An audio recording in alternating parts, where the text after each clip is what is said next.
setiap hari.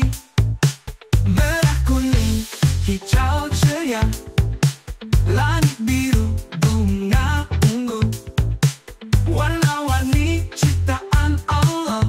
Indahnya alam yang selalu baru. Mata bisa lihat pelangi, telinga dengar suara riang. Semua ini karunia-Nya, mari bersyukur dan terus senang. Ayo lukis dengan senyuman, gunakan bakat dengan iman.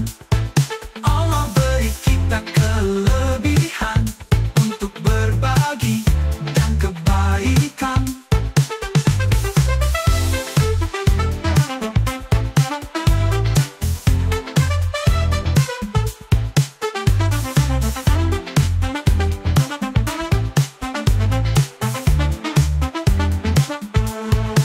Merah, kuning, hijau ceria, langit biru, bunga ungu, warna-warni ciptaan Allah. Indahnya alam yang selalu baru.